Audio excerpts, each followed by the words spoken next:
내가 너더러 먹지 말라 명한 그 나무 열매를 내가 먹었느냐? 왜 하나님은 아담에게 과거에 먹지 말라는 하나님의 명령까지 언급하면서 아담이 지은 죄를 이렇게 분명하게 다시 한번 지적하고 계실까요? 그것은 자신들이 지은 죄를 다시 한번 상기시켜 줌으로써 하나님 앞에 회개하고 돌아오도록 하기 위함이었습니다. 우리는 여기서 하나님 아버지의 마음을 읽을 수가 있습니다.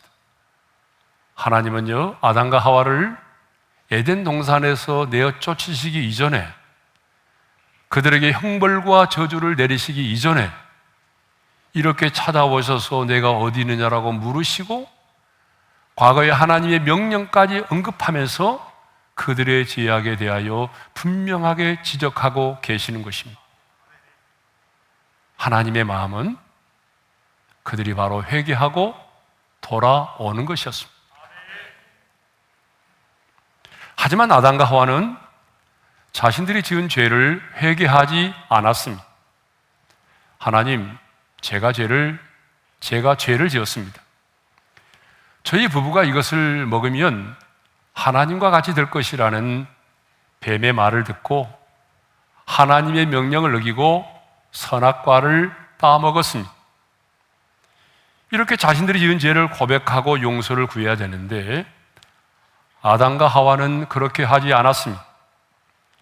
자신의 잘못을 고백하지 않았습니다. 자신들이 지은 죄에 대하여 뉘우치지 않았습니다. 자신이 지은 죄를 인정하고 용서를 구하지 않았습니다. 도리어 자신들이 지은 죄에 대한 책임을 전가했습니다.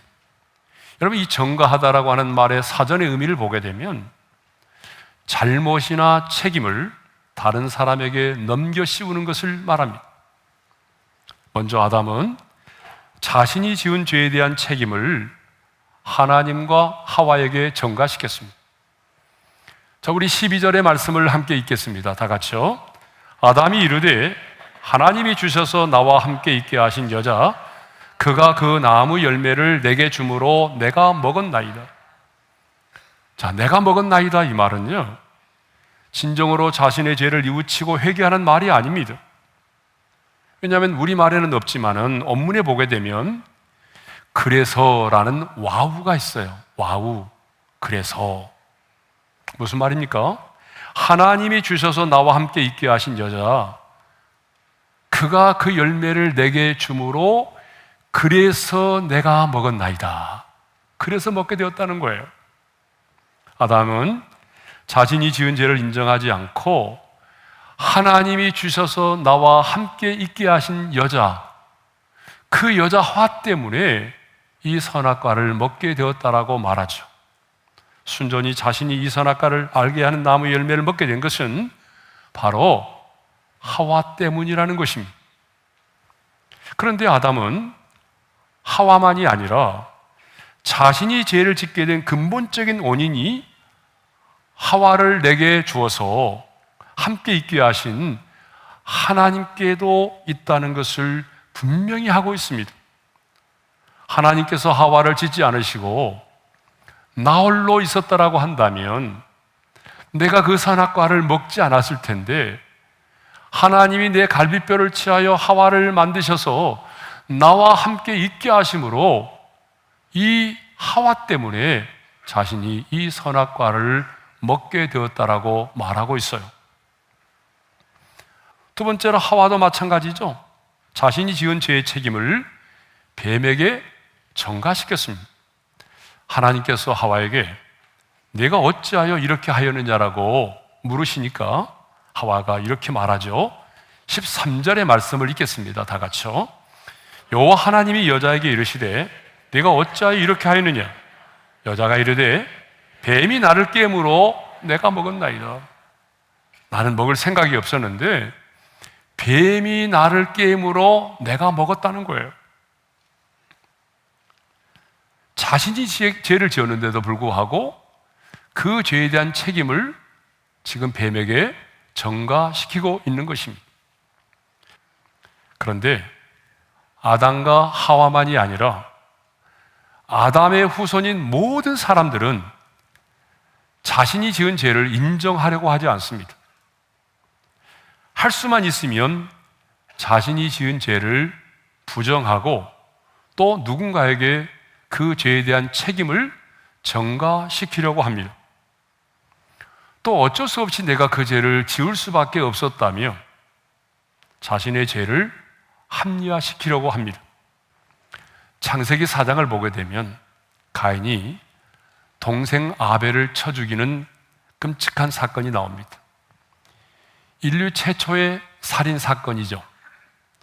그런데 하나님이 가인을 찾아오셨어요. 그리고 이렇게 물으십니다. 우리 함께 읽겠습니다. 내 아우 아벨이 어디 있느냐? 내 아우 아벨이 어디 있느냐? 하나님은 지금 아벨이 죽었다는 사실을 몰라서 물으신가요? 아니죠. 하나님께서 범죄한 그 아담을 찾아오실 때도 아담아, 내가 어디 있느냐라고 물으셨잖아요. 왜 하나님이 물으셨죠? 그 죄를 깨닫고 돌아오도록 하기 위함이었던 거죠. 마찬가지입니다. 내 아우 아벨이 어디 있느냐? 이 말은 몰라서가 아니에요. 이렇게 물으심으로 가인으로 하여금 자신의 죄를 깨닫고 회개하고 뉘우치고 돌아오도록 하기 위함이었던 거죠. 그런데 가인은요, 내 아우 아벨이 어디 있느냐라고 하는 이 물음에 이렇게 대답을 하게 됩니다. 함께 읽겠습니다. 내가 알지 못하나이다. 내가 내 아우를 지키는 자니까?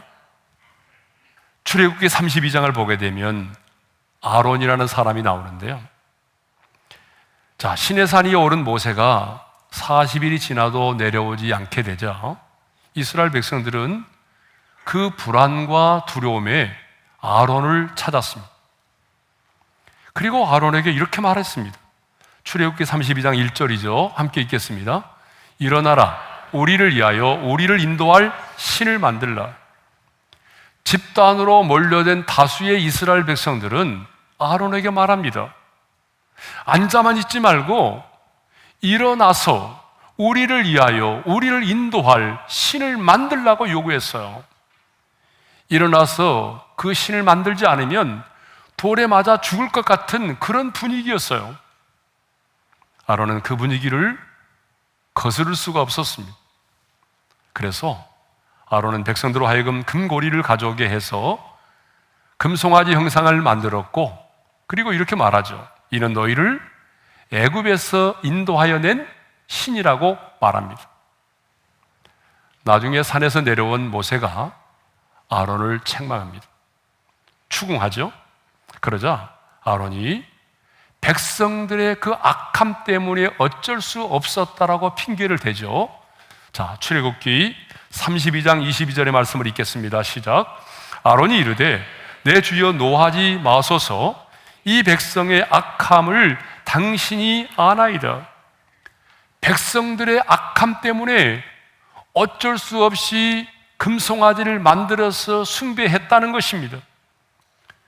아니, 이 백성들이 너무나 악하기 때문에 그들의 요구를 거절할 수가 없었다는 것입니다. 이것을 보게 되면 아론은 진리를 따르기보다는 대세를 따랐던 것입니다. 아니, 분위기를 따랐던 것입니다. 금송아지를 만들어 섬김이 하나님의 계명을 어긴다는 것을 십계명을 통해서 알고 있었지만,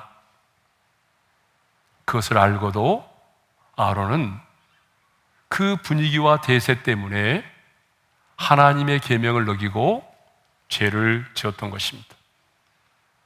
이렇게 아론은 자신의 죄를 인정하고 용서를 구하기보다는 이 백성들의 악함 때문에, 만들지 않으면 자신이 돌로 맞을 것 같은 그런 분위기 때문에 어쩔 수 없이 금송아지를 만들어 숭배했다라고 자신이 지은 죄를 합리화시키고 다른 사람들에게, 백성들에게 전가시켰습니다.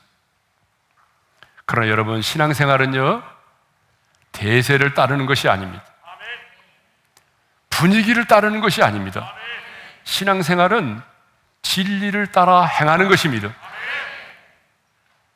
오늘 또 많은 사람들이 자신의 죄를 핑계하고 합리화시키려고 합니다. 그러나 여러분, 죄는 누가 지은 겁니까? 내가 지은 거예요. 사탄은 죄를 지을 수밖에 없도록 우리에게 그런 유리한 환경과 또한 죄를 지을 수밖에 없는 그런 상태를 만들어내는 거예요.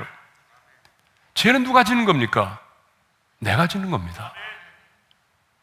돈이 없어서가 아니에요. 그런 분위기 때문에 아니에요. 그런 죄를 지을 수밖에 없는 상황은 누가 만들어내는 거죠? 마귀가 만들어내는 거예요. 그러면 죄는 누가 지는 겁니까? 내가 짓는 거예요. 그런데 우리는 내가 죄를 지었다라고 말하지 않아요. 자꾸 핑계를 대는 거죠. 그러나 성경은 자기의 죄를 숨기는 사람은 형통하지 못한다라고 분명히 말씀하고 있습니다. 잠언 28장 13절의 말씀을 읽겠어요. 다 같이요.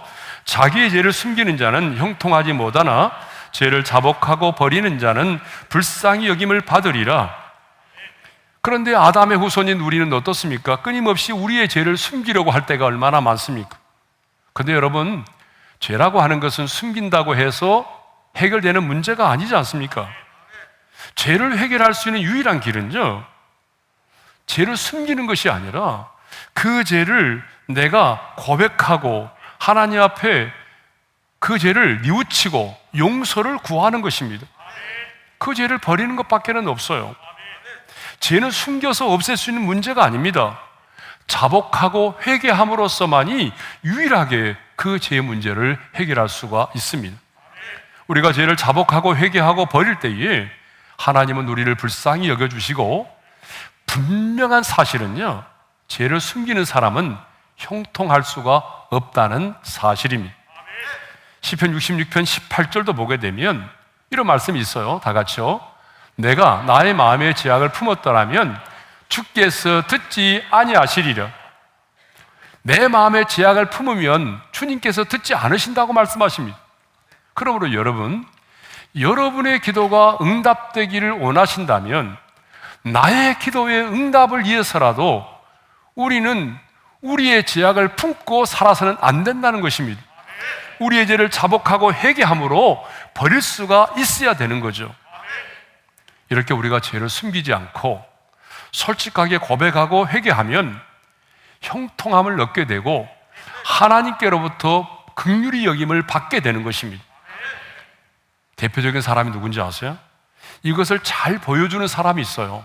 그 사람이 바로 다윗입니다.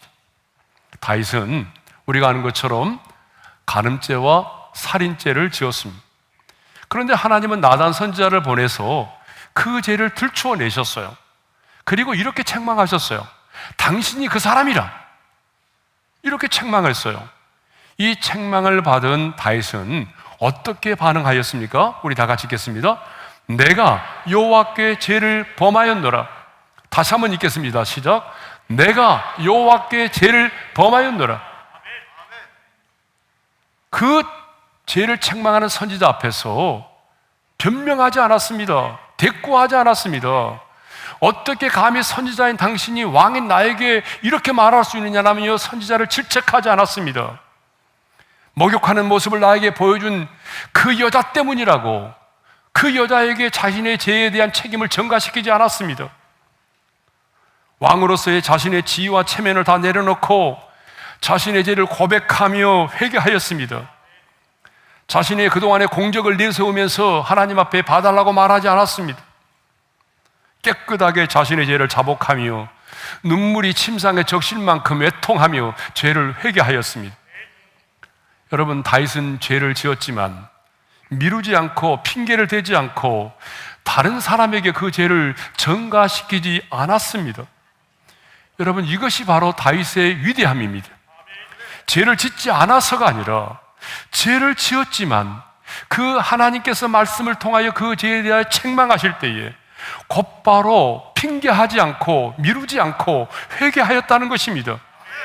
그러므로 다윗은 그 엄청난 간음죄와 살인죄를 지었지만 이후에 구원의 즐거움을 회복하였고 하나님의 마음에 합한 자가 되었고 여전히 하나님의 손에 붙들림 받아요. 한 시대에 귀하게 쓰임을 받았던 것입니다. 이것을 보게 되면 회개는 회복의 마중물입니다. 그러나 죄를 짓고도 회개하지 않으면, 죄를 내가 품고 살아가면 반드시, 이건 반드시입니다, 관계가 깨어집니다. 여러분, 아담의 범죄로 인해서 하나님과의 관계가 깨어지고 말았잖아요. 그리고 우리 인간 세계에 엄청난 이 죄와 죽음이 들어오기 시작했고, 우리가 이 땅을 살아가면서 경험하는 인생의 모든 비참함이 시작이 되었던 것입니다. 그런데 죄는 거기서 끝나는 것이 아니라, 죄를 내가 회개하지 않고 서로를 비난하고 정죄시킴으로 인해서 이제는 하나님과의 관계만 깨어진 것이 아니라 아담과 하와의 관계도 깨어지고 말았다는 것입니다. 하나님과의 관계가 깨어지고 나니까 그 다음에는요, 아담과 하와 부부 사이의 관계도 깨어지고 말았던 것이죠. 그런데 놀라운 사실은 아담과 하와의 관계가 깨어지고 갈등으로 이어지니까 그 다음 단계는 뭐예요? 그 아들인 가인과 아벨의 관계도 깨어지고 말았습니다. 그래서 가인이 아벨을 쳐 죽이는 살인사건으로 이어졌습니다. 이것을 보게 되면 죄는 언제나 관계를 깨뜨립니다. 죄는 언제나 관계를 깨뜨립니다. 여러분, 죄는 언제나 하나님과 나와의 관계, 부부의 관계, 사람들과의 관계를 깨뜨립니다. 사람들은 말하죠. 돈 때문이라고, 성격이 안 맞아서라고.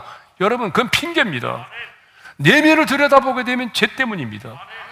죄 때문에 관계가 뒤틀리고 관계가 이렇게 깨어지는 것입니다. 그러나 반대로 죄를 회개하면 어떤 일이 벌어질까요?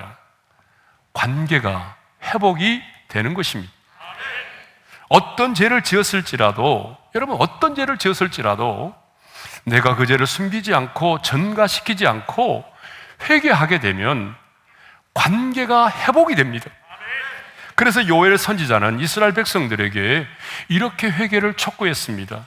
요엘서 2장 13절의 말씀을 읽겠습니다. 다 같이요. 너희는 옷을 찢지 말고 마음을 찢고 너희 하나님 여호와께로 돌아올지어다. 여러분, 진정한 회개는 옷을 찢는 것이 아니에요. 옷을 찢는 것은 굉장히 형식적입니다. 율법적인 회개입니다. 옷을 찢지 말고 뭐라고 말합니까? 마음을 찢으라는 거예요. 마음을 찢으라는 말은 그 죄에 대해서 외통이 여기는 마음을 가지라는 것입니다. 그리고 진정한 회개는 여호와께 돌아오는 것입니다. 여러분, 여호와께로 돌아오지 않는 것은 진정한 회개가 아닙니다. 이렇게 내가 마음의 옷을 찢고 진정으로 외통하고 하나님께로 돌아오게 되면 하나님이 그 다음에 이런 축복을 약속하셨어요. 그 다음 구절을 읽겠습니다. 다 같이요. 주께서 혹시 마음과 뜻을 돌이키시고 그 뒤에 복을 내리사 너희 하나님 여호와께 소제와 전제를 드리게 하지 아니하실는지 누가 알겠느냐. 하나님께서 이렇게 회개하며 하나님께 돌아오는 사람에게는 그 마음과 뜻을 돌이키신대요. 재앙을 내리지 않으신대요. 그 다음에 뭐라고 말합니까? 그 뒤에 뭐라고 그랬어요? 복을 내리시니. 그 뒤에입니다. 내가 하나님께 마음을 죄를 지은 것에 대해서 외통하고 회개하고 돌아오면 그 뒤에 하나님께서 복을 내리시는데, 그 뒤에 내리시는 복이 뭐냐 그러면 너희 하나님 여호와께 소제와 전제를 드리게 하지 아니하시는지 누가 알겠느냐. 기쁨으로 하나님께 소제와 전제를 드리게 하신단 말입니다. 이 말은 다른 말로 말하면 우리로 하여금 예배를 드릴 수 있게 하신다는 거예요. 이 말은 다른 말로 말하면 하나님과의 관계를 회복시켜 주신다는 것입니다. 우리가 어떤 죄를 지었을지라도 하나님 앞에서 그 죄를 외통하고 뉘우치고 하나님께 돌아오면 하나님과의 관계를 하나님이 회복시켜 주신다는 거죠. 뿐만 아니라 회개는 사람과의 관계도 회복시켜 줍니다. 자, 야곱은요, 우리가 잘 아는 것처럼 아버지를 속이고 형을 속였어요. 그래서 그 장자권과 축복권을 차지했습니다. 이 일로 인해서 형인 에서가 야곱을 죽이려고 하니까 야곱이 도망을 갔어요. 바단 아람으로. 자, 20년의 세월이 지났습니다. 여러분 20년의 세월이 지났지만 형 에서의 마음에는요 동생을 향한 그 미움과 분노와 복수심이 사라지지 않았어요. 그러니까 야곱도 이제는 가장 큰 걸림돌이 뭐예요? 바로 형이에요. 그래서 형의 마음을 좀 얻고자 해가지고 어떻게 합니까? 형의 분노와 복수를 면하기 위해서 나귀와 낙타와 소와 양 등 많은 예물을 보냈습니다. 그러나 그것으로 지금 400명의 군사를 거느리고 자기에게 복수하기 위해서 찾아오고 있는 형 에서의 발걸음을 멈추게 할 수가 없었어요. 뇌물로도 형의 마음을 살 수가 없었어요. 그러자 결국 야곱은 형과 그 용사들 앞에 나가서 몸을 7번 땅에 굽혔습니다. 자, 창세기 33장 3절의 말씀을 읽겠습니다. 다 같이요. 자기는 그들 앞에서 나가되 몸을 7번 땅에 굽히며 그의 형 에서에게 가까이 가니. 여러분, 몸을 한 번 땅에 엎드리는 것도 쉽지 않은데 몸을 7번 땅에 굽혀 절하는 것은, 이것은 전쟁의 승패자가, 전쟁의 패자가 전쟁의 승자에게 완전히 항복하고 굴복하는 행위를 말하는 것입니다. 대단한 존경심과 경외심을 표현하는 행위로서 왕에게는 할 수 있는 겁니다. 그런데 지금 야곱은 자기의 모든 자존심을 내려놓고 자기 형 앞에서 지금 몸을 7번 땅에 굽혀 절하였습니다. 이거 뭘 말하죠? 자기의 자존심을 내려놓고 형에게 자신이 지은 죄에 대한 용서를 온전히 구한 것입니다. 그러면 야곱이 이런 모습을 본 형 에서는 어떻게 반응했을까요? 창세기 33장 4절의 말씀을 읽겠습니다. 다 같이요. 에서가 달려와서 그를 맞이하여 안고 목을 어긋맞추어 그와 입맞추고 서로 우니라. 뇌물로도 형의 마음을 움직일 수 없었는데 자존심을 내려놓고 그 형 앞에 7번 땅에 엎드려 절하니 형 에서의 마음이 녹아졌어요. 그래서 달려와서 그를 맞이하여 안고 목을 어긋맞추어 입맞추고 서로 울었다는 것입니다. 무슨 얘기입니까? 관계가 회복이 되었다는 것입니다. 야곱은 형 에서에게 있어서 오난을 맺히게 한 사람입니다. 20년이라는 세월이 지났지만 그의 마음속에 타오르는 분노와 복수심은 사라지지 않았어요. 그런데 야곱이 진정으로 형 앞에 굴복하여 용서를 구할 때에 그 형과 동생의 관계가 회복이 되었던 것입니다. 회개는 이렇게 우리에게 놀라운 회복을 가져다 주는 것입니다. 사랑하는 성도 여러분, 우리 모두는 죄인입니다. 우리 안에는 죄성이 있고 우리는 제약된 세상에 살고 있기 때문에 우리는 언제나 넘어지고 쓰러질 수밖에 없는 사람들입니다. 지난주에도 말씀드린 것처럼 하나님 앞에서는 내가 죄를 지었다는 사실보다는 용서를 구하지 않음이 더 큰 악이라는 사실입니다. 죄를 지었다면 전가하지 마십시오. 핑계대지 마십시오. 죄를 숨기려고 하지 마십시오. 솔직하게 고백하고 용서를 구하십시오. 그러면 이전보다 더 놀라운 회복의 축복을 경험하게 될 것입니다.